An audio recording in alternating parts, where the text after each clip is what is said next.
Good evening, everyone. Boy, oh boy, what a wonderful crowd we have today, huh? Yeah, thank you for having me. First, let me introduce myself. I'm Fernando Gonzalez from Guadalajara, Mexico, and I'm currently a game development student in Instituto Universitario Amerique. Today, we'll take a look at our normal way of seeing children play games from an early age, as well as how they actually affect their development and growth, and how you can be a part of it. So here's the deal. For the longest time, video games had this negative stigma around them of being harmful to our children. For some reason, when we see them playing for more than a few hours at a time, we think, hmm, you shouldn't be playing on the TV. You should be going outside, playing with your real life friends, not here glued to a screen. But should they though? Now, I'm not saying that they shouldn't go outside, make friends, and do physical activity.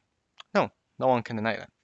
What I'm saying is that we tend to overlook just how valuable video games can be to their development.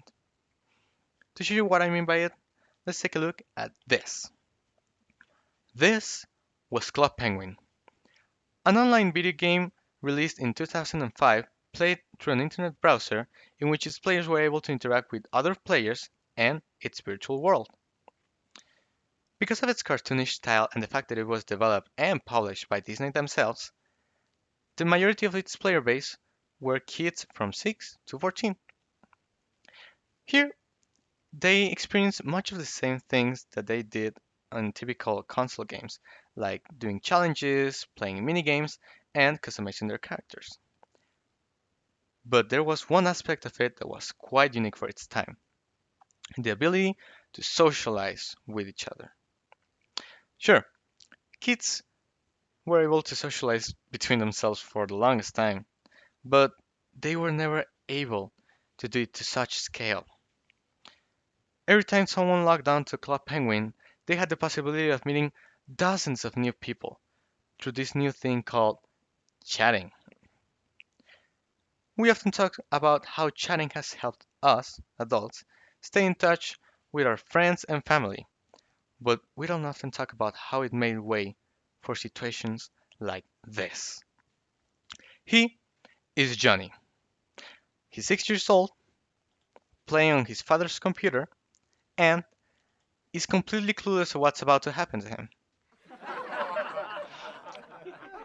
That yellow penguin we see stalking Johnny from a distance is Tom. Tom walks up to Johnny and says this: "Your name is Johnny? That's a very cool name." Johnny is very kind, so he compliments him back. Tom then strikes again with, "Your cloning is very poggers." At this time, Johnny must think, "Wow, what a nice little fella." Johnny doesn't know it right now, but Tom is actually an edgy teenager who doesn't care about the coolness factor of his name or his clothing. He just wants to see the world burn. Tom then strikes for a third time with one of the greatest lines I've ever read. Haha, I bet your password isn't as cool as you. Johnny doesn't take this very well, so he stands up for himself. Yes, it is. But Tom won't stop right there.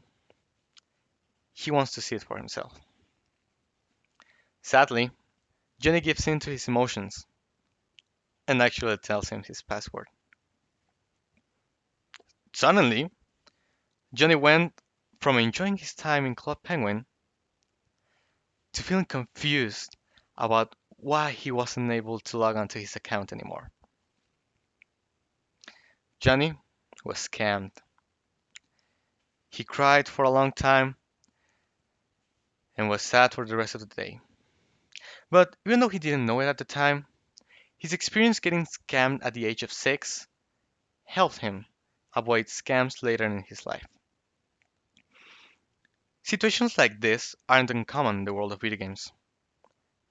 This was just an example, but I can personally say that I too was scammed at an early age in a video game. And just like Johnny, I learned that from all the millions of people out there, not everyone will want the best for you, and some will try to take advantage of that. As you saw, video games can actually be very helpful in your kids' development. Isn't it ironic? Sometimes video games can teach us more about the real world than the world itself can. So, next time you see your kid playing on the computer, don't think to yourself, when is he going to stop playing and go outside? But think, oh no, he's probably getting scammed. How wonderful. Thank you for coming to my FER Talk.